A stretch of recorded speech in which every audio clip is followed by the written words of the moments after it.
Hi, I'm David Miller, and this is the 7th of 9 mini-lectures on Jane Austen's Pride and Prejudice. Today we get started on an overview of the action in Volume 3. If anybody tried to repeat the math experiment with page numbers for Volume 3, you probably noticed that there's nothing special about page 200. It's like the first sentence. The balance and symmetry are sustained toward the end, but not in a simple way. They become more dynamic.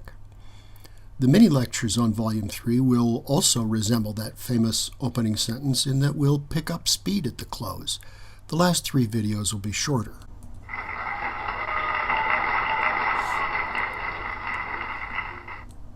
There are 2 moments in Volume 3 that do correspond to the turning points we previously located on pages 68 and 134. The first moment comes when Elizabeth studies Darcy's portrait at Pemberley.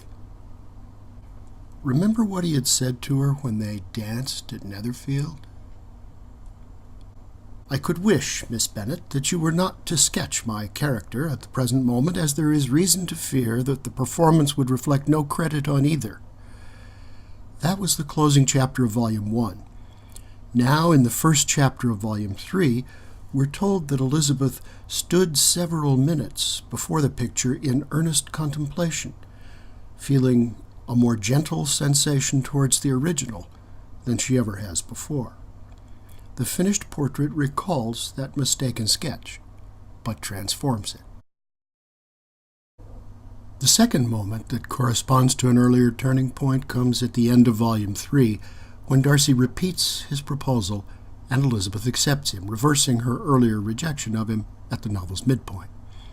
The focus of the narrative throughout Volume 3 is on how we get from that earlier rejection to the culminating acceptance, and so to the happy ending signaled in the novel's final words, uniting them. That phrase refers to Darcy and Elizabeth, of course, but it also signals the resolution in their marriage of the 3 contradictions that I identified as central to the novel. Their marriage unites love with property and passion with judgment, the forces that must be allied for the companionate marriage to succeed, and it achieves this balance of opposites by coming as close as possible to a resolution of the contradiction between individuality and omniscience, as Darcy and Elizabeth grow into a more mature understanding of themselves and each other. Volume 3 opens and closes at Pemberley. In Volume 1, you recall there were 4 courtships. They are set off in Volume 3 by 3 couplings. The stories of the 2 secondary couples, Wickham and Lydia, and Bingley and Jane, counterpoint the main action between Darcy and Elizabeth. Perhaps the best way to see this clearly is to trace the progress by which Elizabeth and Darcy come together through the 5 principal movements of the action. We'll begin tracing this progress today and follow it through the next 2 mini-lectures. If you'll consult the outline on the left, you'll see that Lizzie's change of heart works its way through 5 movements. Today we'll talk about the first movement, which is actually the denouement of Volume 2. Mini-lecture 8 will cover the second and third movements, and mini-lecture 9 will conclude with the fourth and fifth. The main line of action in Volume 3 completes an arc begun in Volume 2. Here's a list, page references, for the key steps Elizabeth goes through at the end of Volume 2. The narrator tells us that after rereading and taking in Darcy's letter, Elizabeth felt his attachment excited gratitude, his general character respect, but she could not approve him. Nor could she for a moment repent her refusal or feel the slightest inclination ever to see him again. She knows he was right, but she still doesn't like him. Look at the set of her jaw in that second shot.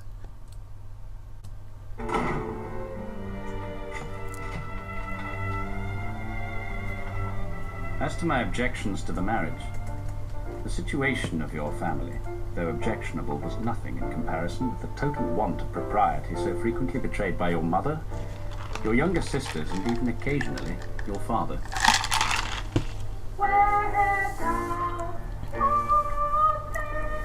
That will do extremely well, child. You have delighted us long enough. Now there will be a great marriage. And you know that will throw the girls into the path of other rich men.